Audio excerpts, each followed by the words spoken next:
So I've got a rack of ribs in the fridge that I want to use up, and I've not yet done a pellet grill rib video. So we're going to do one today. So what we've got here is a rack of St. Louis ribs, spare ribs cut into St. Louis shape. And I picked these up from Tom Hickson of Smithfield. You can get this same brand from Farm Foods if you're in the UK. And keeping it super simple as always. Trim these up a little bit using my new Dexter Franklin branded knife from Pro Smoke, trimming knife. So I'm just going to take off this little bit of fat here, some silver skin underneath. But as usual, nothing much to do on these. These are pretty much ready to go straight out the package. And not going to take the membrane off, never do. There's loads of fat under this membrane which I want to keep, and the way we're going to cook them today, you're not even going to notice the membrane's there. So I personally like to leave it on. You can take it off if you want to. And as I say, keeping it super simple, just going to go with some Diamond Crystal kosher salt and black pepper. I'm going to go with the Schwartz black pepper, the cracked version, slightly chunkier than the usual kind of 16 mesh black pepper that I typically use, but I'm kind of going for a more kind of old school Texas barbecue restaurant rib. And you quite often see those more old school places like Kreitz and some of these using a coarser black pepper than the more modern used 16 mesh. I think it looks cool. Some salt and some chunky pepper. And we're just going to be making up a real simple Texas style rib today. I'm going to make up a little glaze, and they're going to be delicious with very little effort. So these can hang out inside for a little bit whilst we go outside and fire up the pellet grill. So as I say, we're going to be using the pellet grill, and as usual, I'm going to be using the smoke tube. It's the only way I personally think you can get good smoke flavour that I like on a pellet grill. And we'll go on with our ribs. Bunch them up a little bit, and we're going to cook these at around 200 Fahrenheit for about an hour, build up some nice smoke colour, some nice smoke flavour, and then we'll bump the temperatures up. Make sure that smoke tube's going. This is what we want. So we'll come back in a little bit and bump the temperatures up. So I like to hit my ribs with a sweet and vinegary-ish glaze. So I'm going to make one up now. It'll be really easy, really simple, and give the ribs a little bit of something extra at the end. So we'll go in with some ketchup, a good amount of honey, some Worcestershire sauce, don't actually have too much of that left, brown sugar, some hot sauce, this is Valentina's, a good amount of apple cider vinegar. Want this glaze to be kind of thin and not gloopy like a proper barbecue sauce, although you could use this as a barbecue sauce. So we're going with some white vinegar. And when I'm making glazes and things like that, something where I want some garlic, some onions, some paprika, rather than doing it all separately, I quite often just reach for a random barbecue rub that I've got in the cupboard. This is Chicka Licka Bam Bam bird rub from Fire and Smoke. Picked this up from Pro Smoke here in the UK, and it's got all the things that I'm kind of looking for. Black pepper, paprika, cayenne, garlic, mustard. So we'll go in with some of that. Give this a mix. Taste. That's really good. You could do with a touch more honey, and that's going to help with the actual glazing of the ribs later. They'll be nice and shiny and glossy. That's real good. It's sweet, salty, nice and acidic from all that vinegar, a little bit of hot sauce coming through, and it's nice and runny and thin as well, so it's not going to gloop up on the ribs.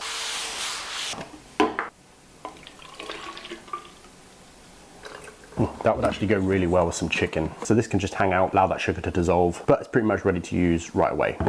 So it's been about an hour and 15 minutes since we put these ribs on, and we've been cooking them at a cooler temperature, around 200 Fahrenheit, really because the pellet grill kicks out a lot more smoke at that temperature, and we've got our smoke tube in, so we should be getting some nice colour and some nice smoke flavour being imparted into these ribs. Chunky pepper's looking good. Shut this down and turn this up to around, let's say 250.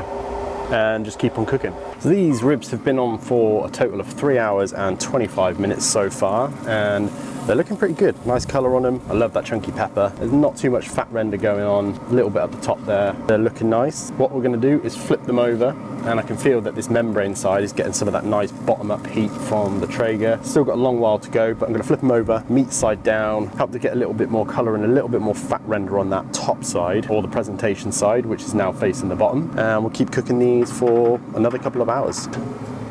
So pretty much 5.5 hours after I put these on, these ribbies are feeling real nice. Really good colour on them. I love that colour. They're nice and dark, nice and tender, nice and soft. I managed to get these cooked without wrapping them, which is my preferred way. I think you get a much nicer fat render, but you do it however you want. Just because I know people will want to know, we're at 201 Fahrenheit, red on the Chef's Temp Final Touch X10. Most importantly, they're feeling nice and tender. Not fall apart, not fall off the bone, but tender enough to enjoy. So take these inside and wrap them with that glaze.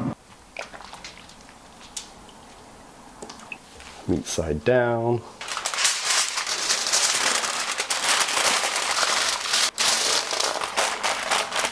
and these will just hang out for maybe half an hour and they'll be good to go. So these ribs have been resting for probably about an hour. They are nice and easy to pick up and hold, which tells me they're probably about the right temperature to eat. And I'm not normally a huge fan of super saucy ribs, and I don't think these will be too saucy because the glaze was nice and thin, but I'm super excited to get into them. Ooh. Oh yeah. Now, hopefully the color is coming through. They're real nice and red, nice and mahogany, with a nice little sheen from that sauce. Not too thick, not too gloopy. They look really good. They smell awesome. That glaze is set up perfectly, emulsified with the fat, with the resting juices. Let's cut into them. So, I'm gonna cut into them with my new Dexter Franklin Barbecue branded slicing knife. This is also now available from Pro Smoke here in the UK. I'll drop a link below where you can get both the new knives. And I'm gonna cut them this way because they're looking a bit funky. There we go. Actually, I can actually cut better this way. It's a very nice knife. There we go. Now let's look, check out this rib. Good fat render on there. It is really, really juicy actually. These Swift ribs are always real good. People that are kind of familiar with that kind of old school style of barbecue rib. Chunkier pieces, pepper scattered a little bit further throughout, you know, not as densely packed on there. Going on a little lighter. That for me reminds me of kind of one of the more old school places and what their plates of ribs look like. They look awesome. Let's bite into one. This one looks good. Nice and tender. I think it's going to come off the bone pretty easily, but it's not falling off the bone. Nice and firm. See what I mean? Reminds me of Kreitz Market. I'm sure this is definitely not the kind of recipe that they use, but just visually, I think it looks really good. Especially when you use salt rather than like a coloured seasoned salt or something like that. That mahogany colour really comes through. Let's bite into this. You just bite that meat off so easily, but it's not fall apart at all. And this is why I always say, like, you don't have to wrap. You don't have to wrap ribs to get them tender enough to eat, pull apart. It's not necessary. And these were done in 5.5 hours. So smoke flavor, still not quite as pronounced as it would be on an offset or a Weber or something like that. Even with that smoke tube, it is there. It's just not quite where I want it. And I'm using hickory pellets today. So, you know, I think for me, it's just personal preference. There is smoke flavor. I just prefer more. And given how much sauce I put on there in the wrap, like these are fairly dry, as in they're not just dripping in sauce. You can still see the surface of the meat, the pepper, and that membrane as well. Wouldn't even know it's there.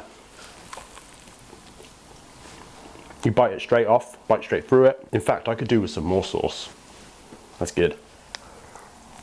That glaze, it's almost like a sweetened up, less spicy Carolina vinegar sauce. I wanted it thin. I didn't want to use water, so I just got the thinness from the apple cider vinegar and the white vinegar. So it's got that Carolina style flavor, the vinegar punching through pretty hard, but plenty of honey as well and brown sugar, and that sweetened things up. So I think that even my wife is going to enjoy these for sure. I love days like this when I don't have time to run a pit or anything like that, and I just want to cook some ribs and make it nice and easy. Pellet grill is super useful for that, and cooked them pretty quickly as well. I know that these weren't anything special, wasn't so much a recipe here as such, but I wanted to cook some ribs and show you how I do it on the pellet grill.